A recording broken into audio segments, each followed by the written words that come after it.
فلينظر الإنسان مما خلق من ماء دافق يخرج من بين الصلب والترائب।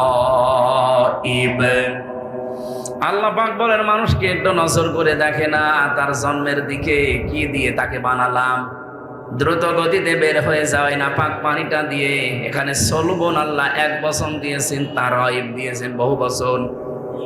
আলেমদেরকে বলছি, কোনদিন চিন্তা করেছেন কেন আল্লাহ সলবন এক বচন দিলেন আর তারাইব কেন বহু বচন দিলেন?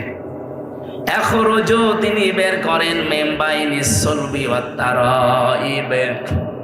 আল্লাহ পাক বলেন সলবন হচ্ছে পুরুষের লজ্জাস্থানের নাম, আর তারাইব হচ্ছে মেয়েদের লজ্জাস্থানের নাম। কেন আমি এক বচন এটা দিলাম, এটা বহু বচন দিলাম জানো? এই পৃথিবীতে পুরুষের তুলনায় সন্তানকে দুনিয়ায় নিয়ে আসা পর্যন্ত কমপক্ষে 3 গুণ কষ্ট মায়ের বেশি হয়। বাবার তো দায়িত্ব শুধু বিছানায় শেষ, মায়ের এই কষ্টটা দুনিয়া আজ পর্যন্ত কেউ ভোগ করে নাই। যে 10 মাস 10 দিন পেটে রাখা কোনো বাবা টের পেয়েছে না, এটা শুধু মা টের পেয়েছে। এই জন্য নবীজি আয়াতের দিকে তাকিয়ে মায়ের সম্মান 1 গুণ বাড়িয়ে দিয়েছেন। 2 নম্বরে ডেলিভারির যে কষ্টটা, বিজ্ঞান এখন এই কষ্ট পরিমাপ করেছে। এই এদিকে দেখা, পৃথিবীর প্রত্যেকটা জিনিস পরিমাপ করার যন্ত্র আছে। এতে কষ্ট পেলে মানুষ কিভাবে কষ্ট পায় আর কষ্ট কিভাবে মাপ দিতে হয় এর একটা যন্ত্র আছে, ইউনিট বলা হয়। পৃথিবীতে যত শক্তিশালী পুরুষ আমরা আছি, সর্বোচ্চ 45 ডিগ্রি 45 ইউনিট কষ্ট আমরা সহ্য করতে পারি। এর বেশি দিলে আপনি মরে যাবেন। বিজ্ঞান এখন কম্পিউটারে দেখাচ্ছে এই পৃথিবীতে একটা মা দুনিয়ায় সন্তান নিয়ে আসতে 57 ইউনিট কষ্ট সহ্য করে। পৃথিবীর কোনো পুরুষ পারবে না। এই জন্য মা বাপ যাদের আছে, বিশেষ করে মা যাদের আছে, দোয়া নেবেন তাদের কাছে, খেদমত করে খুশি রাখবেন। আমি সহ যারা আছি, দুনিয়া সব একদিকে, মা যেন একদিকে। বলেন আমি। এরকম সন্তান হওয়া যাবে না। বলেন বলেন। এতে কত সন্তানের কারণে আজ মা এবং বাবা বাড়ি থেকে চলে যাচ্ছে, আলাদা হয়ে যাচ্ছে, খেয়ে থাকে না খেয়ে থাকে, আত্মহত্যা পর্যন্ত করে। কয়েকদিন আগে আপনার রাজশাহীতে গেছেন, 4টা ছেলে মেয়ে তার, এরপরও লোকটা ট্রেনের উপরে মাথা দিয়ে মরে গেল। জীবনের উপরে কত ঘৃণা আসলে সন্তানদের কাছে সাপোর্ট একেবারে কতটুকু না পেলে আর জীবন রাখতে চায় না মানুষটা। 3 নম্বরে বিশ্বনবী জানিয়েছেন, সন্তান হবার পরে যে 2 বছর, এই 2 বছর পর্যন্ত যারা দুধ পান করা, এটা দুনিয়ার কোনো বাবা আজও করায়নি। করিয়েছে? বাবা করাবে কি দিয়ে? আমার মেশিন পত্র আছে। দায়িত্ব আল্লাহ জানে মাকে দিয়েছেন। যদিও মায়ের দুধ পান করার দায়িত্বটা না, বাবারই দায়িত্ব। ওয়ালিদাতু ইরদি'না আওলাদাহুন্না হাওলাইনি কামিলাইনি লিমান আরাদা আইয়ুতিম্মার রাদা। সূরা বাকারা 2 নম্বর পারা 17 নম্বর পৃষ্ঠার 1ম নম্বর লাইনের 233 নম্বর আয়াতের প্রথম অংশে আছে। এটা তাফসিরে ফি জিলালিল কোরআনে তথ্যটা পাবেন। আল্লাহ পাক এখানে কিন্তু কোনো মেয়ে লোকের নাম দেয়নি। লিমান আরাদা আইয়ুতিম্মার রাদা, এটা মুযাক্কার শব্দ। যারা আরবি বোঝে, শব্দ ভাঙতে পারে, জিজ্ঞাসা করেন এটা মুআন্নাস না এটা মুযাক্কার। লিমান আরাদা আইয়ুতিম্মার রাদা, মুযাক্কার দিলেন কেন? অথচ এর আগে আল্লাহ 2 বছর দুধ পান করানোর দায়িত্বের কথা বলতে বলতে আল্লাহ মুযাক্কার দিলেন, মুআন্নাস না দিয়ে, মায়ের নাম না দিয়ে বাবার নাম নিয়েছেন। এই কারণে মা যদি সন্তানকে দুধ না পান করায় তার গুনাহ হবে না, এই দায়িত্বটা বাবার। কিন্তু বাবার যেহেতু জিনিসপত্র নেই, এই জন্য মা এটা পালন করে দেয়। আর মা যদি বলে যে আমি পালন করব না, আমি টাকা দেওয়া লাগবে, টাকা দিয়ে আপনাকে পান করানো লাগবে, এটা আমার মনে হয় মাইকে বলা ঠিক হচ্ছে না। কারণ আমার এই ছোট মেয়েটার বয়স এখন কেবল 8 মাস। ম্যাডাম যদি শুনে কালকেই বলে হুজুর বাড়ি আসো, এইটারে দুধ পান করাবো, 5 লাখ টাকা দেওয়া লাগবে, কি বলবে না? এই জন্য মাইকে বলা আমার মনে হয় ভুল হয়ে গেল, থকু, আমি আজ জীবনে বলবো না। সম্মানিত মা বোনেরা, কোন মানুষ যদি সন্তানকে 1 ফোঁটা দুধ পান করায়, নবীজি বলেন একটা মরা মানুষ জীবিত করে দিলে যে সওয়াব পাওয়া যায়, মায়ের আমল নামায় আল্লাহ এই সওয়াব দান করে। এই যে 3টা কারণে, পেটে নেওয়ার কষ্ট, ডেলিভারির কষ্ট এবং সন্তানকে দুধ খাওয়ানোর কষ্ট, দুনিয়ার কোনো বাবা আজ পর্যন্ত টের পায়নি, শুধু মা টের পেয়েছে। বিজ্ঞান এখন দেখিয়ে দিচ্ছে বাবার ইবের যদি আমার আল্লাহ 4টা জিনিস বানিয়েছে, চুল, রগ, হাড় আর পর্দা, মায়ের নাপাক পানি দিয়ে আল্লাহ আরো 4টা জিনিস বানায়, রক্ত, গোশত, চর্বি আর চামড়া। 4-8টা জিনিস এক হলে আমার আল্লাহ নিজের সিদ্ধান্তে আরো 5টা জিনিস দয়া করে দান করেন। ওয়াজআলা লাকুমুস সামআ ওয়াল আবসারা ওয়াল আফইদা। সূরা নাহলের ভেতরে আছে 78 নম্বর আয়াতের মাঝের অংশে পাবেন, 14 নম্বর পারার 14 নম্বর পৃষ্ঠার 13 নম্বর লাইনে আছে। এটাও ফি জিলালিল কোরআনে আছে। আল্লাহ বলেন শ্রবণ শক্তি, দর্শন শক্তি, বাক শক্তি, আকেল শক্তি আর ঘ্রাণ শক্তি, এই 5টা আমি আল্লাহ আমার রব নামের কারণে তোকে দিয়েছি। 8, 5, 13টা জিনিস যখন এক হয়ে যায়, আস্তে করে আল্লাহু আখরাজাকুম মিন বুতুনি উম্মাহাতিকুম লা তা'লামুনা শাইআ। মায়ের পেট থেকে বাচ্চার আকারে আস্তে করে বের করে নিয়ে আসি, যখন কোনো আওয়াজ করা বা কোনো কিছু বোঝার মতো, বলার মতো ক্ষমতা তোমার ছিল, আজ একটু কিছু পেয়ে বলছো না সিদ্ধান্ত, আরে আমার দেহ আমার সিদ্ধান্ত আমার। এজন্য আমরা এই মাহফিল থেকে আহ্বান জানাই, যদিও সারা দেশের আলেমরা, মুসলমানেরা অলরেডি এটাকে প্রত্যাখ্যান করেছে, আমরা চাই 92 থেকে 96% মুসলমানের এই দেশে ইসলাম বিরোধী কোনো আইন যেন কেউ সামনে নিয়ে আসার দুঃসাহস না দেখায়। রিপোর্ট মানা দূরের কথা, ওটাকে আমরা কমিশনই মানি না। কমিশন আমরা মানবো। এই দেশে মহিলা যা আছে সবার কাছে আপনি স্বাক্ষর নেন, ওই কয়টা হিজড়ার কাছে স্বাক্ষর নেবেন কোন কারণে? ওগুলো কি মহিলা? এখানে যারা এসেছেন, আমার মনে হয় মাইকে আমরা ডাক দেই যে পুরুষ মানুষ যারা আছেন আসেন, পুরুষের প্যান্ডেলে বসেন, মহিলা যারা আছেন মহিলা প্যান্ডেলে চলে যান। আর ওই যেগুলো বিড়ি খেয়ে বেড়াচ্ছে ওইগুলোকে কোন প্যান্ডেলে পাঠাবো? ওগুলো তো মহিলাও না পুরুষও না, কি ওইগুলো হিজড়া। 10 জন মহিলা যে রিপোর্ট দিয়েছে নারী কমিশনে, আমি দেখলাম ওগুলো চেহারার দিকে তাকিয়ে টেলিভিশনে, বলে একটাও মহিলার মতো লাগে না, কারণ ওদের কাটিং কুটিং পাল্টিয়ে গেছে। বাকিটা বললাম না। এই জন্য আমরা চাই আগামীতে আমাদের একটু নাড়া দিয়ে দেখলেন সে মানে কিনা। মানা দূরের কথা, কোরআনের 10টা আয়াতের বিরুদ্ধে চলে গেছে ওদের এই বক্তব্য। 10টা না, কোরআনের একটা অক্ষর যদি এদেশে কেউ পাল্টাতে চায়, বিসমিল্লাহ ছাড়া কবর দেওয়া হবে, কারণ ওর বিসমিল্লাহ বলা তো জায়েজ নেই। কোরআনের একটা অক্ষর পাল্টাতে চাইলে এই লোকটা কাফের। কাফেরের জন্য বিসমিল্লাহি ওয়া আলা মিল্লাতি রাসূলিল্লাহ বলা যায় আছে? এজন্য সাবধান হবে। অনেকে বিভিন্ন কায়দায় সামনে এগিয়ে আসার চেষ্টায় আছে, এটা বাদ দেবে।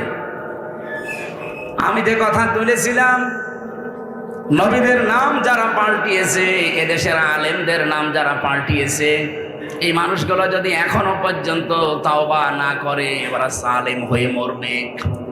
কথা বলেন না কেন? এই জন্য জ্ঞান অনুযায়ী যদি আপনি আমল না করেন, আপনারও কিন্তু পরিণতি এই ফরিদ উদ্দিন মাসুদের মতো হবে। কই লোকটা এখন তার বের হয় না, এখন তার বলে না যে সাইদির ফাঁসি চাই, এক কথা বলছেন এখানে। আজকে আসেন শাহবাগে, আপনি আপনার ঠ্যাং ভেঙে ফেলবে জনগণ। কত বড় নিকৃষ্ট মানের মানুষ হলে এই পৃথিবীর, আমার মনে হয় এখন তামাম দুনিয়াতে যদি 10 জন মানুষকে মানুষ সম্মান করে, তার ভেতরে আল্লামা সাঈদী একজন, যিনি কাবা শরীফে প্রবেশ করে নামাজ পড়েছিলেন। আপনি যেতে পারবেন? ওনার বাপ যেতে পারবে?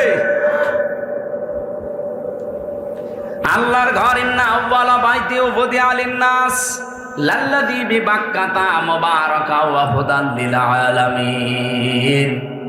রব্বুল আলামিন বলেন, সর্বপ্রথম এই পৃথিবীতে যে ঘরটা বানিয়েছি তার নাম কাবা, যেটা মক্কায় অবস্থিত, তার মানে মক্কায়। এটা আমি মানুষের জন্য হেদায়েতের মশাল বানিয়েছি।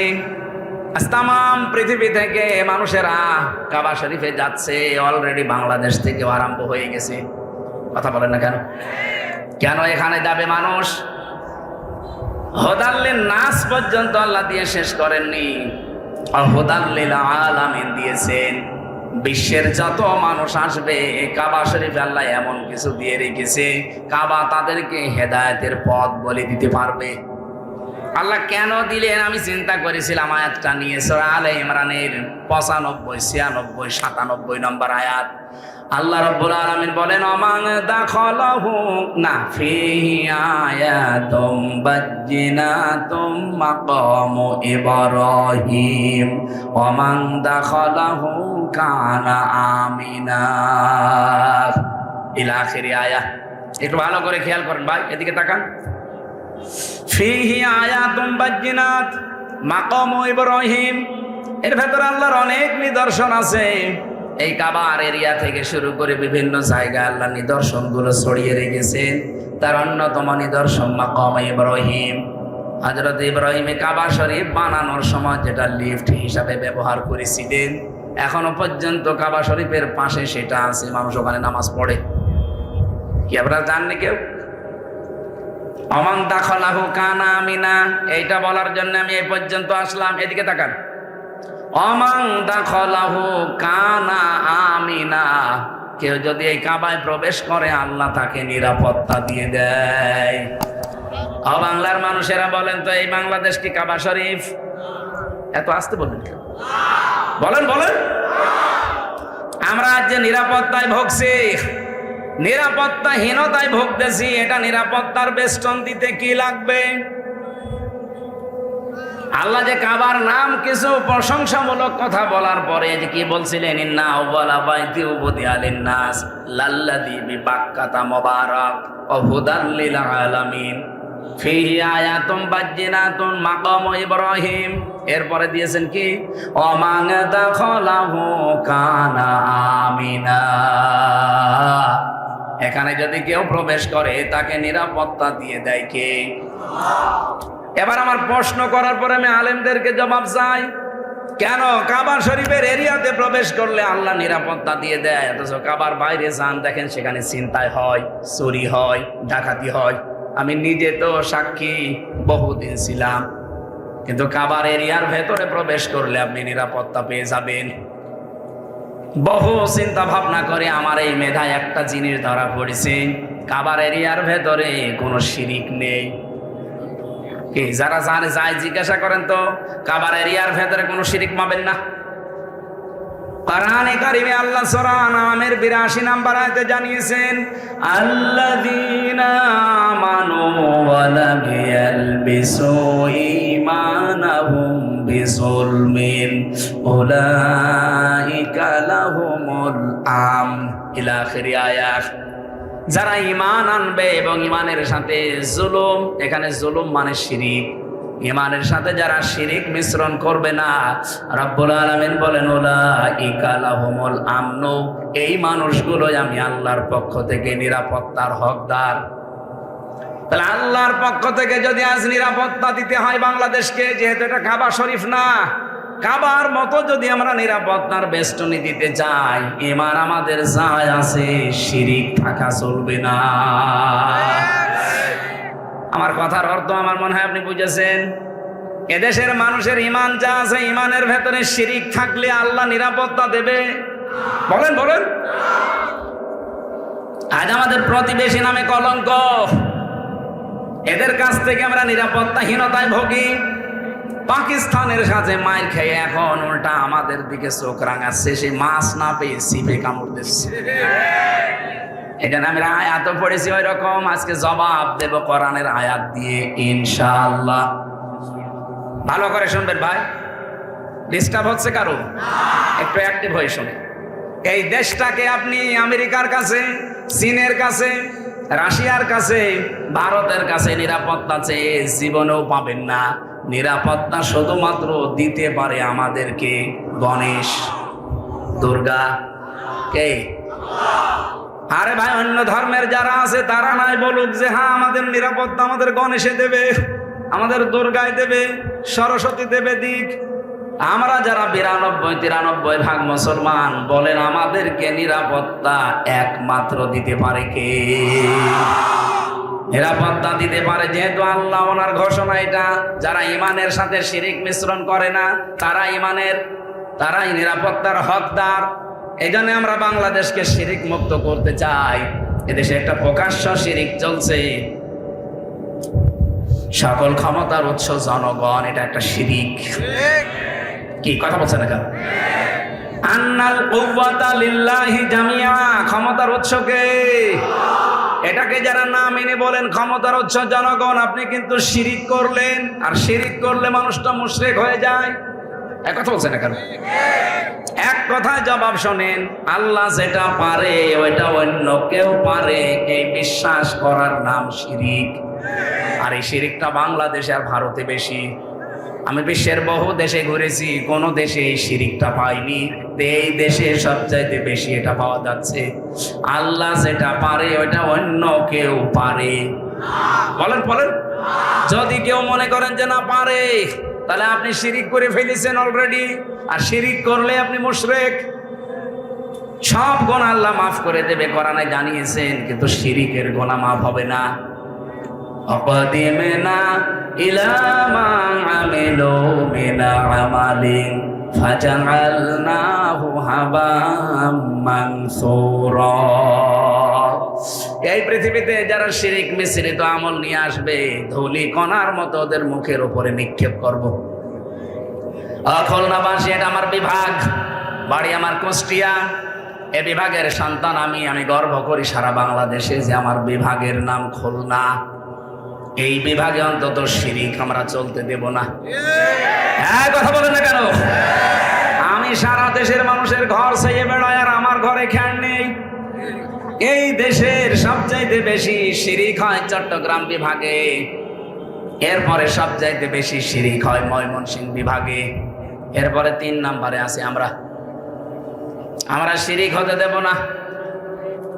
এই দেশে কেউ যেন শিরিক না করে মাজারের নামে, বাবার নামে। এই কথা বলে না কেন? এমনকি আল্লাহর একজন অলি খান জাহান আলী, তার মাজারেও অনেকে শিরিক করছে। এটা বাগেরহাটের মানুষের জন্য দরকার হয় শিরিক বন্ধ করে দেওয়া। দরকার হয় আইন পাশ করে শিরিকগুলো বন্ধ করেন। এই খুলনা বিভাগে যত জায়গায় মাজার আছে, মাজারগুলো সম্মানের জায়গা, সম্মানে থাকবে। তাহলে সেখানে যে আপনি শিরিক করবেন কেন? এ বিভাগে জন্ম নিয়ে যেমন আমার গর্ব হয়, আমার আফসোসও একটা আছে। কারণ আমার বাড়ি যেখানে, সারা পৃথিবীতে একটাই মাত্র জায়গা যেখানে নিরাপদে গাঁজা খাওয়া যায়, লালনের মাজা। পুলিশ পাহারা দিয়ে গাঁজা খাওয়ায়। এটা আমার আফসোস লাগে, আল্লাহ এমন জেলায় আমি আসলাম। আমার ভাইরা, আমি যে কথা তুলেছিলাম ভালো করে শোনেন। জ্ঞান অনুযায়ী আমল না করলে কিন্তু আপনি নিরাপত্তায় থাকতে পারবেন না। সুতরাং এই দেশে আমরা আর কাউকে শিরিক করতে দেব না। ক্ষমতার উৎস একমাত্র আল্লাহ, এটা আমরা প্রমাণ সামনে করেই ছাড়বো ইনশাআল্লাহ। কথার অর্থ যদি বোঝেন, আমি আর নিচে নামলাম না। যারা আজ বিভিন্ন কায়দা কৌশল করছেন মানুষের মন পাওয়ার জন্য, জীবনও মন পাবেন না। কারণ মানুষকে বানিয়েছে আল্লাহ, মানুষের মনও বানিয়েছে আমার আল্লাহ। এদেশের মানুষ এখন অলরেডি বুঝে ফেলেছে যে এই দেশকে নিরাপত্তার বেষ্টনী দেওয়ার জন্য ইসলাম ছাড়া বিকল্প নেই। গোবিন্দ পরামানিক পর্যন্ত সেদিন বলেছে, এই খুলনায় সেদিন এক হিন্দু নেতা বলছিল, এই দেশে যদি ইসলাম আসে আমরা সবচাইতে বেশি নিরাপত্তায় থাকতে পারবো। সুতরাং অন্য ধর্মের মানুষ এখন বুঝে ফেলেছে যে মানুষের তৈরি করা আইনে এখন আর শান্তি নেই। শান্তি আসতে পারে শুধুমাত্র আমার আল্লাহর তৈরি করা আইনে। আমি যাদের সম্মান কামনা করেছি দিন যত যাবে তাদের সম্মান তত বাড়িয়ে দেবে আমার আল্লাহ, যদি ঈমান থাকে এই শিরক মুক্ত এবং তাদের ঈমান অনুযায়ী যদি আমল করে, তার জ্ঞান অনুযায়ী। যাদের নামই বললাম, এত মানুষের নাম আপনারা দিয়েছেন, এই মানুষগুলোর সম্মান মর্যাদা আল্লাহ দুনিয়া আখিরাতে তাদের ঈমান আর আমল অনুযায়ী যেন আল্লাহ বাড়িয়ে দেন। বলেন আমিন। দরুদ আর সালাম পাঠ করার মাধ্যমে আজকের তেলাওয়াতকৃত আয়াত সূরা সফ 61 নাম্বার সূরা কোরআনে কারিমে। কত নাম্বার বলেন? 61 নাম্বার সূরা, 2টা রুকু আছে। মদিনায় অবতীর্ণ হয়েছে 14টা আয়াত আছে, মাত্র একটা আয়াত পড়েছি, 4 নাম্বার আয়াত। খুব ভালো করে মিলিয়ে নেবেন এখান থেকে, যেহেতু অলরেডি এই আয়াত থেকে একটা তথ্য নিয়ে পাকিস্তান আমাদের মুসলিম ভাইরা যা দেখিয়ে দিল দুনিয়াকে, বুনিয়ান মারসুস, সীসা গলা প্রাচীর। এটা ফজরের পর থেকে আরম্ভ করে মাত্র 6 ঘন্টা অপারেশন চালিয়েছিল। ভারত অপারেশন করেছিল, অপারেশন সিঁদুর। ওদের জবাবে এরা বানিয়েছে অপারেশন বুনিয়ান মারসুস। 6 ঘন্টা পরে ওরা এখন নমস্কার করে বলছে, দাদা আমাদের দরকার নেই। ভারতের যে ক্ষতিটা হয়ে গেল এই নরেন্দ্র মোদীর ভুল সিদ্ধান্তের কারণে, আমার মনে হয় ভারতবাসীর এখন দরকার এই কোলাঙ্গারকে টেনে হিসেবে নামিয়ে দেওয়া। কোরআনে কারীম জানিয়েছে, ওয়ায়াজআলুর রিজসা আলাল্লাযীনা লা ইয়াকিলুন। সূরা ইউনূসের 100 নাম্বার আয়াতের শেষের দিকে আছে, এই পৃথিবীতে কোনো মানুষ যদি বিবেক অনুযায়ী কাজ না করে, তাহলে তার উপরে আল্লাহ নিজে ভুল সিদ্ধান্ত চাপিয়ে দেয়। কথা বোঝেন আমার? ভালো করে বোঝেন। কোন মানুষ যদি তার বিবেক অনুযায়ী কাজ না করে, তার জ্ঞান অনুযায়ী যদি কাজ না করে, কমন সেন্স আকিল, তাহলে আল্লাহ বলেন তার উপরে আমি রিজসা ভুল জিনিস চাপিয়ে দেই। এই নরেন্দ্র মোদী নামে পৃথিবীর নিকৃষ্ট এই শয়তান, এই কোলাঙ্গার, একে মানুষ বলা ঠিক নাই, আল্লাহর ঘর ভেঙে ফেলেছে। একটা জানোয়ার। বলে না কেন? আপনি আজ দুপুর 12:30টার একটা রিপোর্ট পেয়েছি, আমেরিকা পাঠিয়েছে তাম পৃথিবীর 257টা দেশ, এর ভেতরে নিকৃষ্ট মানুষের তালিকা যারা শাসক, 1 নম্বরে নাম দিয়েছে তারা হাসিনা। এটা সবচাইতে নিকৃষ্ট মানুষ এই দুনিয়ায় এখন 1 নাম্বার। 2 নম্বরে নাম দিয়েছে ওনার স্বামী খ্যাত এই নরেন্দ্র মোদী। 3 নম্বরে নাম দিয়েছে নেতানিয়াহু, এই শয়তান ইসরায়েলেরটা। 4 নম্বরে নাম এসেছে বাশার আল আসাদ সিরিয়ার। 5 নম্বরে নাম এসেছে, ওটা এখন আর নেই, ওটা মরে গেছে, হিটলার। 6 নম্বরে আর একজনের নাম এসেছে, ও নাম আমি এখন নিতে পারবো না, কিছুদিন পরে নেব। এই 6 জনের নাম তারা আন্দাজে বানায়নি, বানিয়েছে মানব অধিকার নষ্ট করার কারণে। এই মোদি তামাম দুনিয়ায় যা করে দেখালো মানব অধিকার নষ্ট করে। ও বলছে আমি জঙ্গি হামলা চালিয়েছি।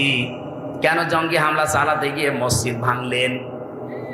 কি আপনি যদি জঙ্গিদেরকে মারবেন তো মারেন, আমরা আপনার পক্ষে আছি। জঙ্গি তো আপনি নিজেই।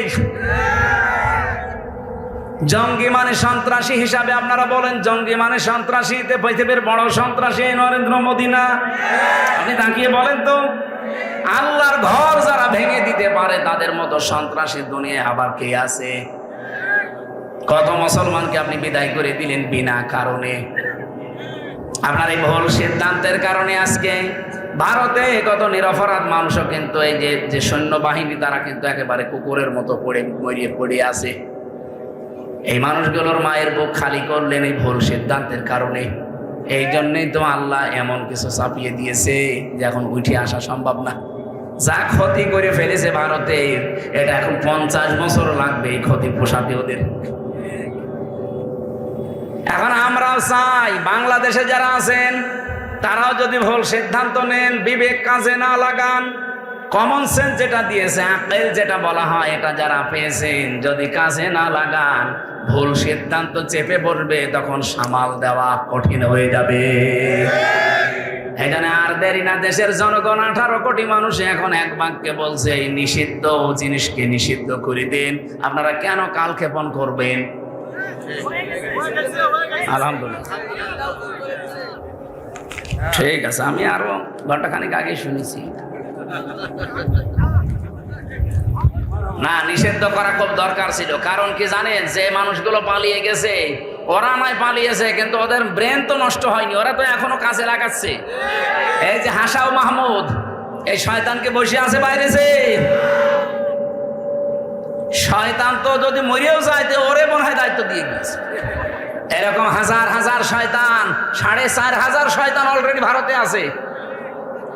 আমি এই 5 তারিখের পর থেকে যত দেশে গেলাম, প্রায় দেশেই দেখি 2-4 জন শয়তান বসে আছে। সিঙ্গাপুরে, মালয়েশিয়া, থাইল্যান্ড, বাহরাইন, যতগুলো দেশ ঘুরছি, হোটেলে উঠি তো হোটেল থেকে নিচে নামে একটু খাবার খাওয়ার জন্য, চা খাওয়ার জন্য, দেখে 2 শয়তান বসে আছে। কি গো হুজুর, আমরা আগেই পালিয়েছি। আপনি পালালেন কেন?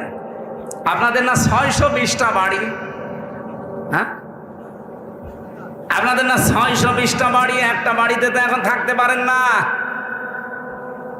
তাওবা করে ভালো হয়ে যাব, আপনাদের বিশ্বাস করব কি করে? ইতিহাস তো আমরা জানি, 14 বার সুযোগ দিয়েছিলাম, একবারও ভালো হননি।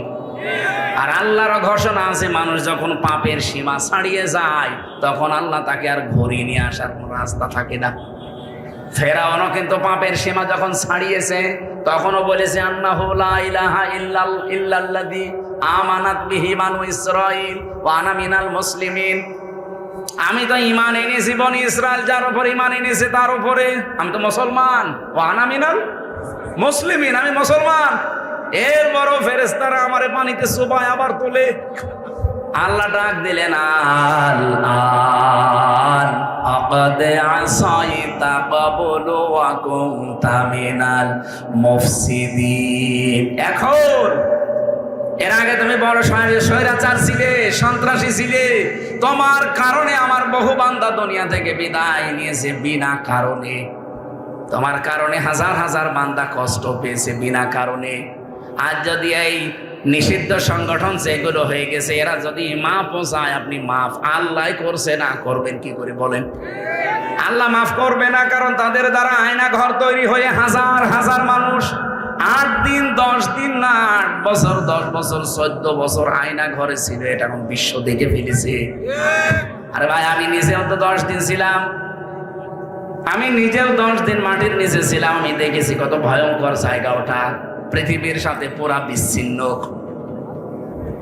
আমি 5 ওয়াক্ত নামাজের ভেতরে 4 ওয়াক্ত নামাজ জানতাম না যে এখন কয়টা বাজে। শুধু যখন ডিউটি পাল্টায় তো বুঝতাম এখন মনে হয় এই সময়।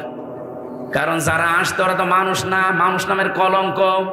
জিজ্ঞাসা করলে মা বাপ তুলে গালি দেয়। আমি বলি যে ভাই একটু নামাজ পড়বো, কয়টা বাজে? এমন এমন অফিসার আমাদের পাহারায় দিত, নামাজের কথা বললেই খেপে যায় যে নামাজ দিয়ে কি হবে? নামাজ দিয়ে যদি কিছু হয় তে মাটির নিচ থেকে তোরে নিয়ে যায় না কেন? কি বলবেন বলেন? এমনি পতন হয়েছে ওদের, আল্লাহর আরশ পর্যন্ত কেঁপে গেছে। 4 ওয়াক্ত নামাজ আমি নিজে বলছি, এই যে কোরআন আমার সামনে, আমি নিজে 4 ওয়াক্ত নামাজ আন্দাজে পড়েছি। আমি জানি না কোন দিকে পশ্চিম, আমি জানি না কোন দিকে কেবলা, কারণ আমার পেছনে হাত হ্যান্ডকাপ দিয়ে বাঁধা, আমার মাজায় দড়ি লাগিয়ে ওরা টাঙিয়ে রাখার চিন্তা করেছিল 11 ঘন্টা। আমার চোখ তো কালো কাপড় দিয়ে বাঁধা, মাটির নিচে শুধু ছল ছল করে আওয়াজ হয় পানির। আমার মনে হয় 5 দিয়ে কোনো ড্রেন ছিল। এমন জায়গায় আমি জানতাম না যে এখন কোথায় আছি। আমার তো তাও 10 দিন পরে জেলখানায় দিয়ে দিল। কিন্তু ব্যারিস্টার আরমান 8 বছর একাধারে একটা ঘরে কাটিয়েছে। আপনি নিজেকে একটু দাঁড় করান তো, ওই জায়গায় কেমন লাগে আপনার? 8টা বছর 10টা বছর একটা মানুষ পড়ে আছে, এমনকি নিজের নাম সে ভুলে গেছে। আমাকে যেদিন ওখান থেকে বের করে কোর্টে চালান করে আমি দেখেছি ওই দেওয়ালের সাথে কেউ গরম বড় বড় নখ দিয়ে খুশিয়ে খুশিয়ে লিখে রেখেছে, ভাইরা কেউ যদি বাইরে যেতে পারেন এই নাম্বারটাই জানাবেন যে আমি অমুক বেঁচে আছি। এখনো পর্যন্ত অনেকে জালেমের সাফাই গায়ে কি করেছে, বাবু কি করেছে, আপনার সাথে তো করেনি, আমার সাথে করেছে আমি জানি। এরকম চেয়ার দেখিয়েছিল আমারে, এই যে আয়না ঘর আবিষ্কার হওয়ার পরে যে চেয়ার দেখেছেন ওটা তো কারেন্টের শর্ট দেওয়া চেয়ার, ওটা তো ঘোরে। আর আমার যে চেয়ারে বসিয়েছে আমি নিজে এই চেয়ারে হাতের সাথে পায়ের সাথে ক্লিপ লাগানো, গলার সাথে এমনিতেই কালো কাপড় দেওয়া, ক্লিপ লাগানো। একবার টিপ দেবে, একবার টিপে আপনি 1 মিনিটে 120 বার কাঁপবেন, মাথার মগজ উলটপালট হয়ে যায়। এতটুকু শেষ করে দিলে তো বাঁচি না। আমারে নিয়ে এসেছিল এই নখ তোলার জন্য, যে একটা টিপ দিয়েছে মাত্র। আজ পর্যন্ত 4.5 বছর চলছে। 3 বছর তো ছেলে ছিলাম, আর 1 বছর বের হয়ে গেছে। এই 4.5 বছর এখনো নেই। দেখেন, একটা চাপ শুধু। কিন্তু আমার আগে একজনকে নিয়ে গেল ছাত্র দলের এক ভাইকে, পরে এভাবে মেশিং দিয়েছে। আমারে বলছে, হুজুরে যে এটা দিয়ে নখ তুলি আমরা। এখানে হাতের সাথে আর পায়ের সাথে মেশিং লাগিয়ে শুধু একটা টিপ দেবে, একবারে নখগুলো সব উঠে চলে আসবে। আরে ভাই, নখ উঠে গেলে ছেড়ে দে না, ওর উপর আবার লবণ ছিটিয়ে দেয়। আমার রাগটা কি এমনি মনে করছেন? আপনি নিজেকে ওই জায়গায় একটু 3 বছর দাঁড় করান তো আপনার কেমন লাগে? আমি তো যোগাযোগ বিচ্ছিন্ন ছিলাম, জানি না যে বাইরে কেউ বেঁচে আছে না মরে গেছে। কারণ আমার সিসি ক্যামেরা দিয়ে রেখেছিল, কেউ আমার সাথে যেন কথা না বলে। 3টা বছর আমি জানি না আমার মা বাবা আছে কিনা। জেল থেকে বের হয়ে শুনলাম আমার দাদা মরে গেছে, আমার নানি মারা গেছে, আমার চাচাতো ভাই মরে গেছে, অথচ একটাও আমি জানতাম না। কারারক্ষীরা যদি জিজ্ঞাসা করে যে ভাই বাইরের খবর কিছু জানেন, ও শয়তান এমন আচরণ করতো, মা বাপ দুইলে গালিগালাজ দেয়। কারণ যাদের দায়িত্ব পেতাম একটাও তো মুসলমান না। সুব্রত বালা, অসিত কুমার, দেবদুলাল, আশিক রায়, এর নাম শুনেই বোঝা যাচ্ছে শয়তান। ওর কাছে তো আলেম সালেম নেই, সবই ওর কাছে সমান। আরো আলেমের নাম দেখলেও ঘৃণা করে। রিমান্ডে আমারে যারা সবচাইতে বেশি অত্যাচার করেছে, আমার মাথার চুল থেকে পায়ের তালু পর্যন্ত 1 ইঞ্চি জায়গা বাকি নেই যেখানে ওরা টর্চার করে নাই। এই জন্যই তো আজকে কাঠের চেয়ারে বসতে পারি না। এটা আমি বালিশ দিয়ে নিয়েছি এমনি না। কাঠের চেয়ারে বসলে আমার 10 মিনিট পরে ব্যথা আরম্ভ হয়ে যেত। এমন টর্চার করেছে, এটা বউ ছাড়া কাউকে দেখানো যায় না।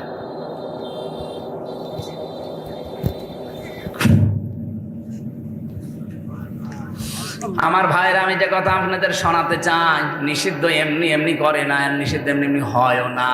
অনেকগুলো পাপ জমা হয়ে আছে। ফেরাউনকে যেমন আল্লাহ ফেরত আসার আর সুযোগ দেয়নি, ওর পথ যারা স্বৈরাচারী মনোভাব নিয়ে এগিয়ে গিয়েছে তাদেরকেও আল্লাহ আর ফেরত দেবে না। আগামীতে কেউ যদি ওরকম মনোভাব নিয়ে চলেন, 5 বছর পরে দেখবেন আপনার বাড়ি ওই জালেমদের মতো শ্মশান হয়ে গেছে। এই জন্যই তো একজন বলছে ওদেরকে নিষিদ্ধ করার দাবি তুলছে, 2 দিন পদ্ধতি আমাদের তোলে। আপনার এত ভয় কেন? আপনি কি স্বৈরাচার?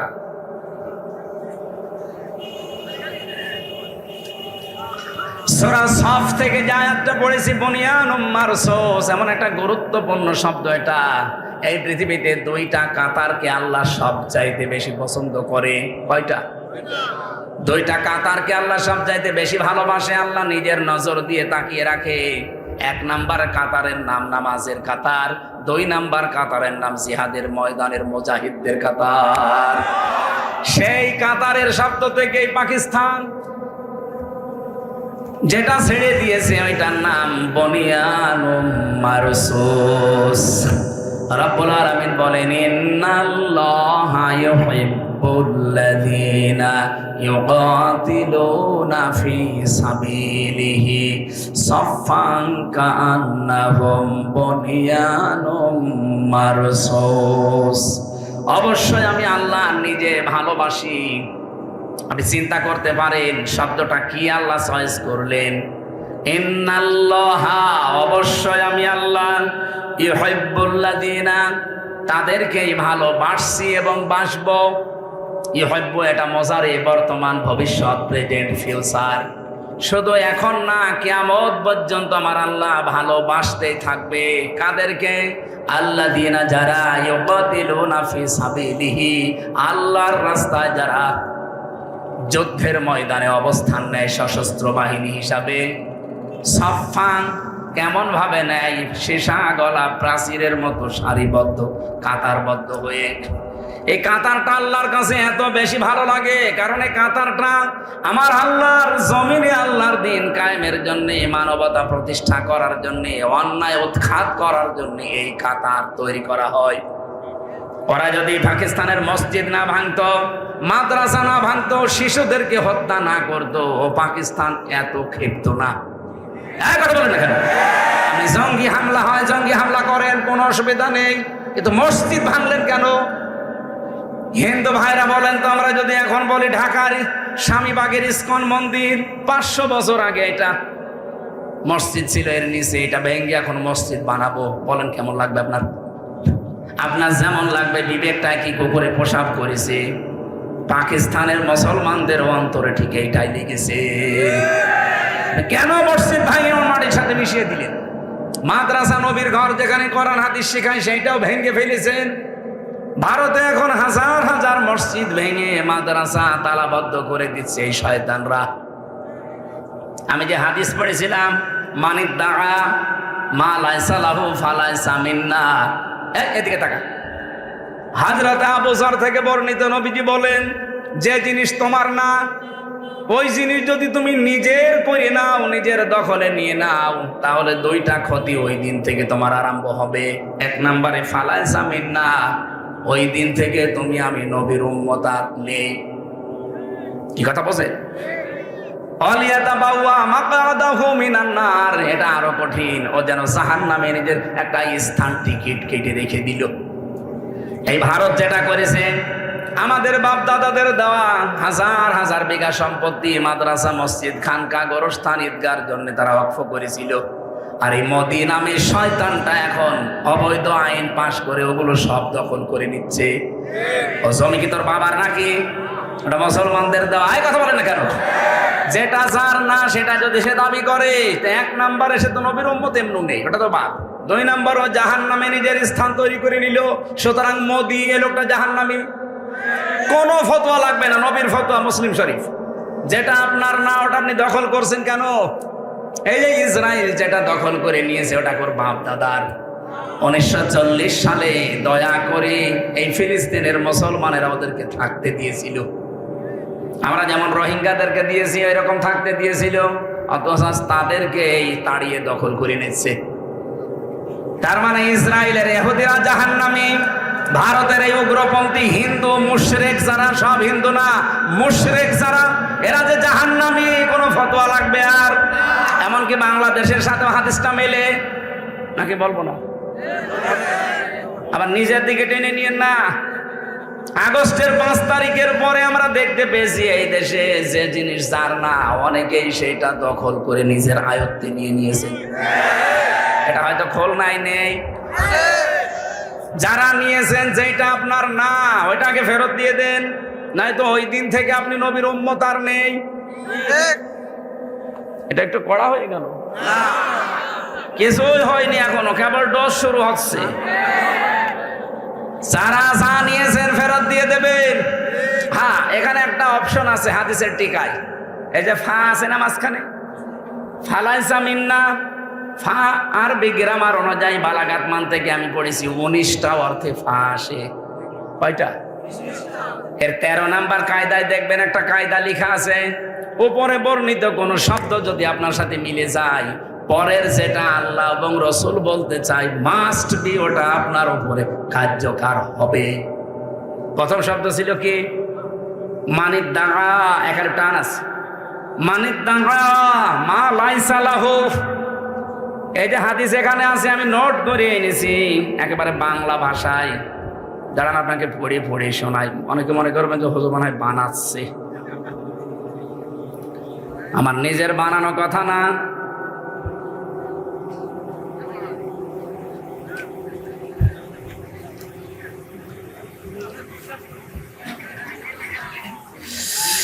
মানিদ দাআ মা লাইসা লাহু ফালাইসা মিন্না ওয়ালিয়াতাবাওয়া মাকআদাহু মিনান নার।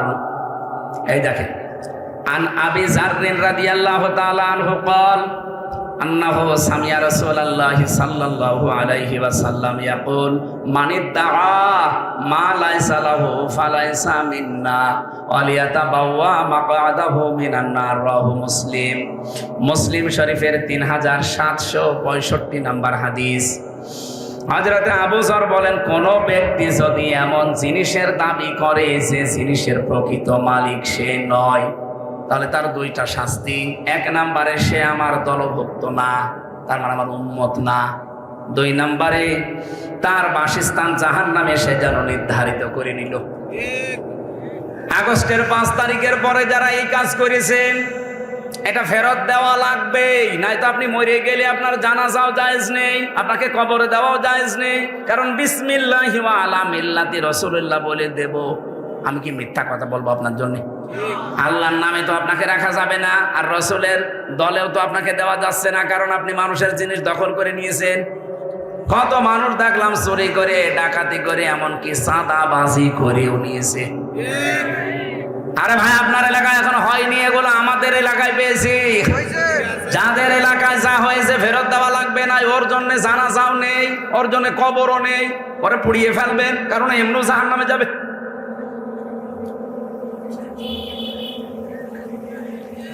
আমি বললাম না টিকায় একটা কথা আছে, যে হাদিসের টিকায় পড়বেন, মুসলিম শরীফের যে নাম্বার বললাম টিকা পড়বেন, আমি দেখেছি।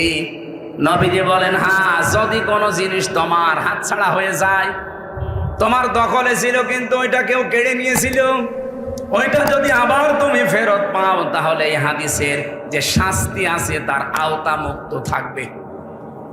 কথা বুঝেছে? আলেমরা যদি না বোঝে,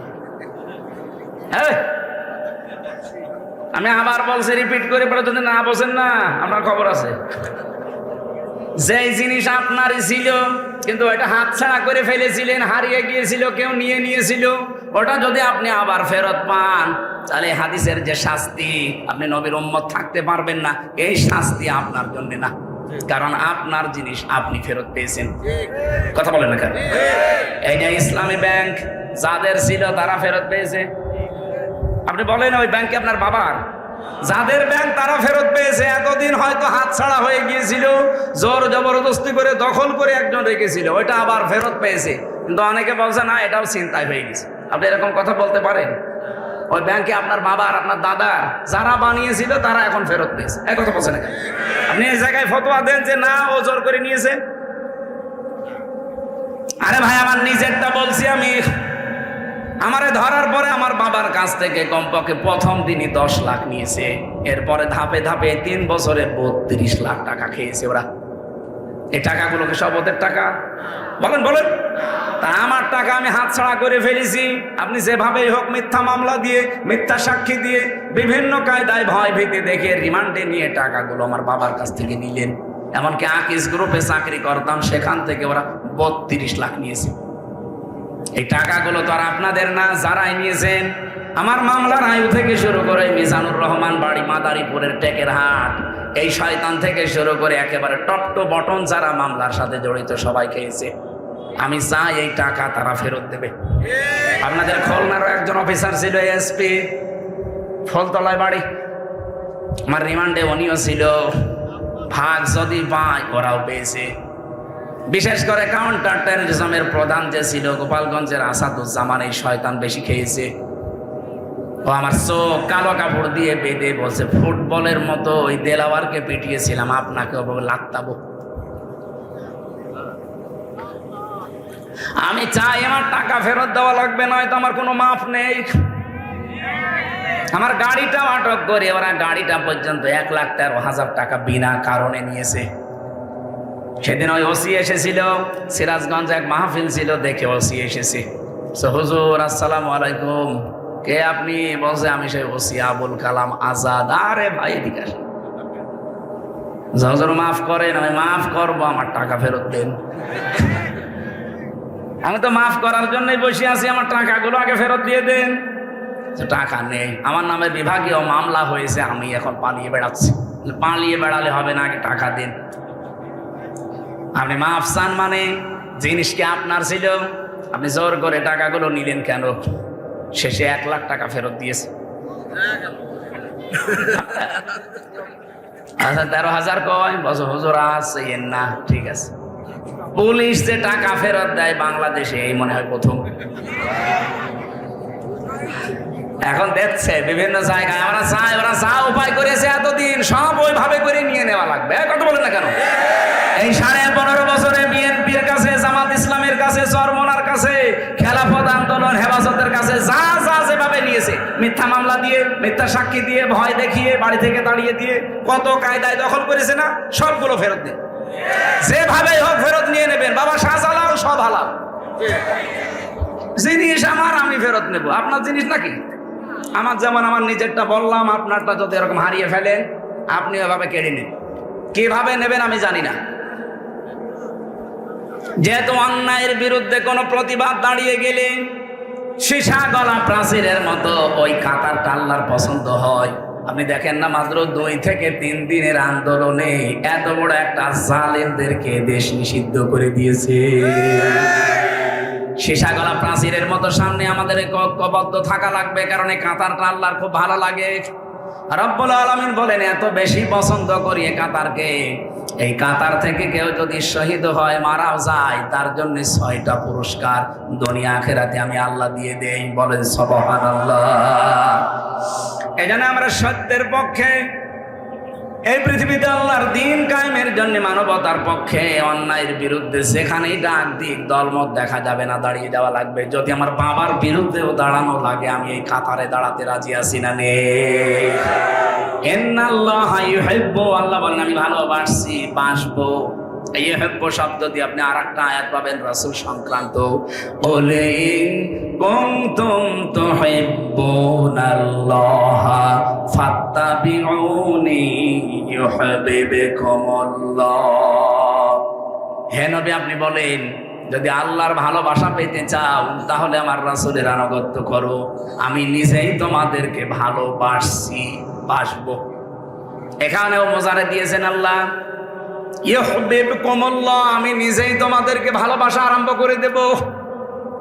এখানে আমার শব্দের দিকে খেয়াল করে, যেটা আমি পেয়েছি। আলেমরা হয়তো এভাবে চিন্তা ভাবনা করে না, আমি পেয়েছি আপনি রাসূলকে শুধু ভালোবাসলেই, মহব্বত করলে আল্লাহ ভালোবাসবে, বিষয়টা এমন না। এখানে তাবউন আছে, তাবাইন, তাবউন মানে দেখে দেখে চলা। আমার নবীজি নবুয়ত পাওয়ার পর থেকে একেবারে ইন্তেকাল পর্যন্ত 23 বছরে যেভাবে যেভাবে চলেছে ওইভাবে দেখে দেখে চলার নাম হচ্ছে ইত্তেবা। বাংলাদেশে ভালোবাসা আছে আবেগে ওপরে, কিন্তু ইত্তেবা করতে বললে তখন বলে না, এ ঝামেলা আছে। নবীজি 27টা যুদ্ধে নিজে নেতৃত্ব দিয়েছেন, কথা বলে ঠিক কিনা? 27টা যুদ্ধে নিজে কমান্ডার ছিলেন। চিন্তা করতে পারেন এই কাতারগুলো আল্লাহর এত পছন্দ। বিশ্ব নবী বলেন কেউ যদি এরকম কাতারে শামিল না হওয়ায় মরে যায়, মাম্মা তাওয়ালাম ইয়াগজু ওয়ালাম ইউহাদ্দিস বিহি নাফসাহু মা তাআলা শাবাতিন মিনান নিফাক। লোকটা যদি অবস্থায় মরে গেল যে জিহাদের ময়দানে কাতারে শরীক হওয়ার, আল্লাহর দ্বীন কায়েমের কোনো চিন্তা ভাবনা তার ছিল না, আমি নবী বলছি লোকটা মারা যাবে, ও মুনাফিক হয়ে মরবে। অজাতির লোকেরা মুনাফিক হয়ে মরতে চান? বলেন বলেন। এই জন্য অন্যায় যেখানে, প্রতিবাদ সেখানে। এইটাই আমাদেরকে জুলাই আগস্ট শিখিয়েছে। এই কথা বলে না কেন? অন্যায় যেখানে প্রতিবাদ, আরো জোরে বলেন, অন্যায় যেখানে প্রতিবাদ। এই কাতারটা আল্লাহর এত বেশি পছন্দ হয়ে গেছে। আপনি দেখেন বনি আনম মারসুস দিয়েছে পাকিস্তানে এই নামটা, আল্লাহ তাদেরকে অলরেডি বিজয় দিয়ে দিয়েছে। গরুর মদ খাওয়া এ জাতি যদি এখন বেশি এড়িতেড়ি করে, আমার মনে হয় এদের কপালে আরো দুঃখ আছে।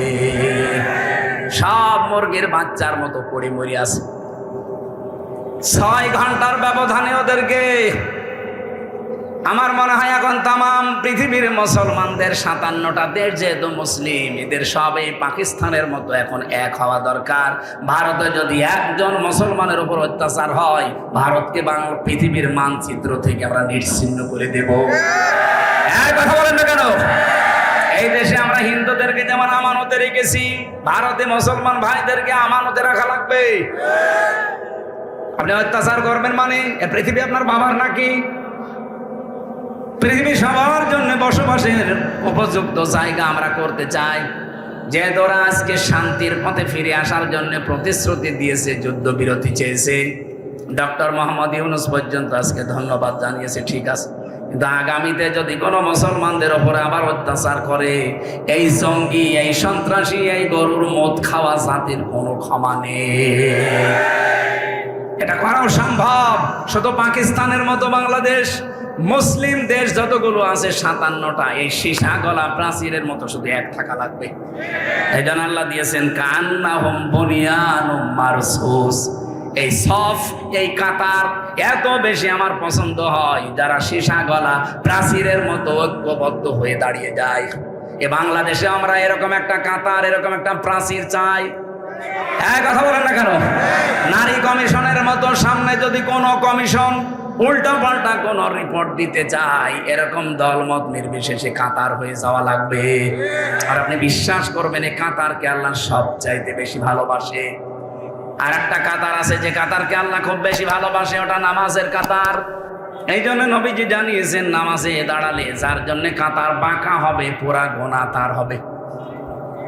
এমনকি নামাজে যদি কাতার বাঁকা হয়ে যায়, তার অন্তর পর্যন্ত আল্লাহ বাঁকা করে দেয়, সে আর হেদায়েত পাবে না।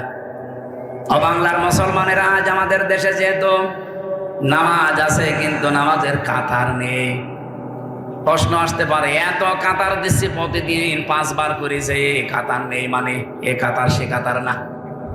কোরআনে কারীম জানিয়েছে ওয়াকিমুস সালাতা ওয়া আতুজ যাকাতা ওয়ারকাউ মা'আর রাকিবিন। সূরা বাকারার 43-44 নম্বর আয়াতে আছে, এই পৃথিবীতে যারা নামাজ কায়েম করে আর যাকাত দিয়ে দেয়, আমি আল্লাহ বলছি 3 নম্বরে তাদের আরেকটা গুণ হবে, তারা রুকুকারীদের সাথে রুকু করবে কাতারবদ্ধ হয়ে জামাতে। বলেন তো, আয়াতের ভেতরে বিধান পেলাম আমরা একটা একটা করে 3টা। 1 নম্বরে ওয়াকিমুস সালাতা, যারা নামাজ কায়েম করবে। খুলনাবাসী, নামাজ কায়েম করার দায়িত্ব কি আমির হামজার? কার? আল্লাহর। মানে নামাজ কায়েম করার দায়িত্ব রাষ্ট্রের। এজন্য কোরআনে কারিমে যেখানে নামাজ কায়েমের কথা দেখবেন, আল্লাযীনা ইম্মাক্কান্নাহুম ফিল আরদি আকামুস সালাহ, যাদেরকে রাষ্ট্রীয় ক্ষমতা আমি দেই, তারা যদি মুসলমান হয়, তাদের প্রথম দায়িত্ব তারা নামাজের বিল আনবে। আরো জোরে বলেন। তাহলে নামাজের বিল এটা তৈরি করার দায়িত্ব রাষ্ট্রের। এখানে সামনে 300 এমপি হবে বাংলাদেশে। 151 জন এমপি যদি এই বাংলাদেশে কোরআনে কারিম বুকে নিয়ে এবার প্রবেশ করতে পারে, তাহলে প্রথম সংসদ অধিবেশনে তারা বলবে, মাননীয় স্পিকার, আমরা নামাজের বিল চাই। কথা বলে দেখেন। স্পিকার যদি বলেন হাত তোলেন, এই 151 জন যারা কোরআন বুকে নিয়ে প্রবেশ করেছিল, ওরা যদি একবারে হাত তুলতে পারে, ওই দিনই নামাজ বাংলাদেশে কায়েম হয়ে যাবে। ওই দিন থেকে 18 কোটি মানুষ দেশে নামাজ আদায় করবে। আপনি হয়তো ভোট দিয়েছিলেন মানুষকে নামাজ কায়েমের জন্য, একটা 18 কোটি মানুষ নামাজ পড়লে যে সওয়াব পাবেন, প্রতিদিন ওই সওয়াব আপনিও পাবেন।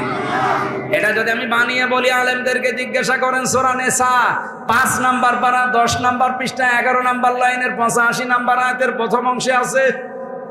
এত দলিল দিয়েও যদি কারো মন খারাপ হয়, যদি বলেন না ওইদিকে টেনে বলছেন, এদিকে আসেন, আসেন, কানের নিচে এমন জোরে 2টা দেব, আপনি সব বুঝে ফেলবেন। এত ভেঙে ভেঙে আয়াত নাম্বার, পারা নাম্বার, পৃষ্ঠা নাম্বার, লাইন নাম্বার বলে দিয়েও যদি এর মন খারাপ হয়, ওকে মানুষ না আবু জেহেল? আবু জেহেল এত খারাপ ছিল না।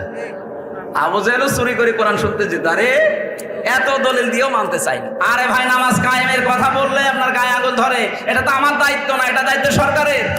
এই 54 বছর যারা ছিল তারা যেহেতু পারে না, এবার আমরা এমন মানুষ পাঠাবো যারা পারবে। কথা বলে না কেন? এখানে কে আছে আমি জানি না। যদি কোরআনওয়ালা পান, যে কোরআন বুকে নিয়ে সংসদে যেতে পারে, এরকম মানুষকে ভোট দেবে। ওটা যদি আপনার দলের লোক নাও হয়, কোনো অসুবিধা নেই। আমরা চাই এ কোরআন এবার সংসদে পাঠাবই। কারা কারা চান দেখেন? দেখেন তো, হাত তোলেনি কেন?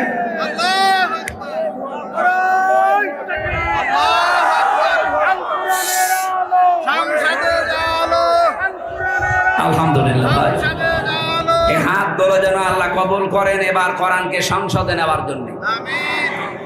জাকাত জাকাত কায়েম করা লাগবে, জাকাত দেওয়া লাগবে, এটা দায়িত্ব সরকারের। আমাদের দেশে যেহেতু এখনো পর্যন্ত এটা কায়েম হয়নি, ইসলামী ব্যাংকে যেটা চলে মুশারাকা, মোদারাবা, মোরাবাহা, বায়ে সালাম, বায়ে ইস্তেসনা, বায়ে মুআজ্জাল, ওয়াহেদা, এবং 28টা নিয়ম আছে ইসলামী অর্থনীতিতে। আমরা চাই এই নিয়মটাই বাংলাদেশের যত ব্যাংক আছে, সোনালী, রূপালী, চৈতালি ব্যাংক আছে, ওটাও হয়ে যাবে কয়দিন। এরকম যত ব্যাংক আছে তারাও যেন ইসলামের এই যে অর্থনীতির যে চ্যাপ্টার আছে এই নিয়ম নীতি মেনে চলে। কারণ এগুলো চলছে না, এই জন্য গরিব আরো গরিব হয়ে যাচ্ছে, ধনী আরো ধনী হচ্ছে। আর এটার দায়িত্ব পালন করবে রাষ্ট্র। কে? ওই সূরা হজের ওই যে 41 নম্বর আয়াতের পরের অংশে এটা আছে, আল্লাযীনা ইম্মাক্কান্নাহুম ফিল আরদি আকামুস সালাতা ওয়া আতাবুজ যাকাত। এজন্য আমাদের উচিত হচ্ছে এরকম কিছু তৈরি করে সামনে এগিয়ে দেওয়া, যে মানুষগুলো নামাজের বিল আনবে, যাকাতের বিল আনবে, অন্যায় কাজগুলো আইন পাশ করে বন্ধ করে দেবে, চাঁদাবাজি, দুর্নীতি, ঘুষ খাওয়া, সুদ খাওয়া, এই কথা বলেন কেন? আর ভালো ভালো কাজ যেগুলো আছে সেগুলো আইন পাশ করে করে জারি করে দেবে, এ দেশটা মিনি জান্নাত হয়ে যাবে। আর কাউমার রাকিঈন, রুকুকারীদের সাথে রুকু করো, জামাতবদ্ধ হয়ে নামাজ পড়ো। আর জামাতবদ্ধ হয়ে নামাজ পড়তে গেলে কাতার লাগে। আমরা চাই পৃথিবীর এই 257টা দেশ, মুসলিম দেশ আসে 57টা, এরা যদি এই নামাজের এই কাতারের শিক্ষা নেয়। পাকিস্তান যেমন বনিয়ান ও মার্সোস নিয়ে আজ গমত খাওয়াদেরকে একেবারে নাস্তানাবুদ করে দিয়েছে, বিশ্বের মুসলমানেরা শুধুমাত্র এই কাতারটা শিক্ষা নিক, নামাজের কাতারের, দেখেন সব টাইট হয়ে যাবে বিশ্বে। নামাজের কাতারে যারা যেতে চান না, অনেকে নিজে নিজে নামাজ পড়েন, বাড়িতে নামাজ পড়েন, এখানে নামাজ পড়েনও না। ওয়ামুর আহলাকা বিস-সালাতি ওয়াসতাবির আলাইহা লা নাসআলুকা রিজকা নাহনু নারযুকুকা ওয়াল আকিবাতু লিত-তাকওয়া। রব্বুল আলামিন সূরা তাহার 132 নম্বর আয়াতে জানিয়েছেন, হে নবী আপনি নিজে নামাজ পড়েন আর পরিবারস্থ লোকদেরকে নামাজে বাধ্য করেন, আদেশ দেন। কারণ আপনার কাছে রিজিক আমি চাই না, রিজিক আপনাকে আমি দান করি। শুভ পরিণাম অপেক্ষা করছে মুত্তাকি বান্দাদের জন্য। আমরা যেহেতু রাষ্ট্রে এখনো নামাজ কায়েম পাইনি, পেয়েছি? বলেন বলেন। এখানে যে যে জায়গায় আছি, ইমানকে টিকিয়ে রাখার জন্য আল্লাহর দরবারে এই কাতারে যদি আপনি পছন্দনীয় হতে চান, ভালোবাসার বস্তু হতে চান, পাত্র হতে চান, তাহলে পরিবার থেকে শুরু করেন, নামাজের কাতার যেন ঠিক থাকে। যে যে এলাকায় নামাজ আমরা পড়ি, মসজিদের কাতারগুলো যেমন সোজা হয়, আমাদের ব্যক্তি, পরিবার, সমাজ এবং রাষ্ট্রের কাতার যা আছে ওখানেও যেমন সমান আমরা সোজা থাকি। এই কাতারের শিক্ষা আমরা পরিবারে, সমাজে, রাষ্ট্রে নিয়ে যাব। এই কাতারের ভেতরে ইমাম সাহেব ভুল করলে যেমন ভুল ধরা হয়, মুসল্লি ভুল করলে তাকে শুধরে দেওয়া হয়। কাতার থেকে বাইরে যে যদি দেখেন আজকে জেনার বিচার, আপনি সবাই এক হয়ে যাবেন। সারা বাংলাদেশ যদি এরকম এক হয়ে যায়, আওয়ামী লীগের মতো এই দেশেও সব নিষিদ্ধ হয়ে যাবে।